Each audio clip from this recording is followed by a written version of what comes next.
আসসালামু আলাইকুম ভাই ব্রাদার, কি অবস্থা, কেমন আছেন? আশা করি সবাই ভালো আছেন।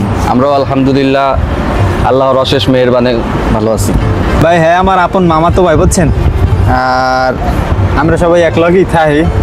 আমরা মধ্যবিত্ত ফ্যামিলির পোলাপান, হ্যাঁ হইতে পারি গরিবের ঘরের পোলা, কিন্তু মানুষের ক্ষতি কখনো করি না আর করতেও চাই না। আমরা কর্ম করে খাইতে পারি, আমরা যা করি মানুষের ক্ষতি করি না, বা আমার দিয়ে কারো যেন ক্ষতি হয় আল্লাহর দ্বারা এইটাই চাই যে আমার দিয়ে যেন কারো যাররা পরিমাণ ক্ষতি না হয়। আল্লাহর কাছে এইটাই চাওয়া যে আল্লাহ একিনের সাথে মৃত্যু দিও, প্লাস ভালো কাজ করে মানুষের সাথে থেকে মিলেমিশে সবার সাথে তারপর মৃত্যু দিও। কেউ যেন কখনো বলতে না পারে না ওই ছেলেটা খুব খারাপ ছিল। হয়তো অনেকের দ্বারা খারাপ বা অনেকে খারাপ চোখে দেখে, তাদের কাছে হয়তো কোনো ভুল ত্রুটি করছি, হয়তো কখনো খারাপ ব্যবহার করছি, তাদের কাছে হাত জোর ক্ষমা চাই, হয়তো পারলে ক্ষমা করে দেবেন। আর এটাও তো তারা আপনারা জানেন যে ভাই ব্রাদার, ক্ষমাকারী আল্লাহ খুব পছন্দ করে।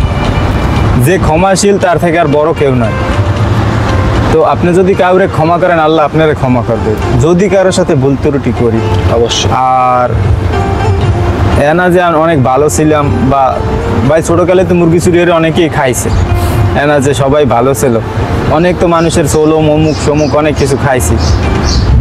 একবার ছোট কই বলতে মনে হয় যে আইয়ে পড়ি, তখন মানুষের আঁশ জাল খাওয়া দিয়ে আঁশ ধরে খাইছিলাম। এখন ওই আমার বন্ধু খায় আসতো। যাই হোক, তো এই জন্য হ্যার কাছে তো আর যাই ক্ষমা চাইতে পারব না, তো আল্লাহর কাছেই ক্ষমা চাইতে, তার পক্ষ থেকে যেন ক্ষমা করে দেয় আল্লাহ। গোপনের গুণে আল্লাহ যেন গোপনেই ক্ষমা করে দেয়। অবশ্যই এটা জাস্ট আমি এই জায়গায় কইলাম যে না যে আমরা সবাই ভালো মানুষ, তো আমরা কাজ করে খাওয়া শিখছি যাতে মানুষের ক্ষতি করে না। আল্লাহ জানে এইরকমেরই আজীবন রাখে। হয়তো কম খাই, আলহামদুলিল্লাহ যেই রকম আছি অনেক ভালো আছি, শুকরিয়া আল্লাহর কাছে, আলহামদুলিল্লাহ।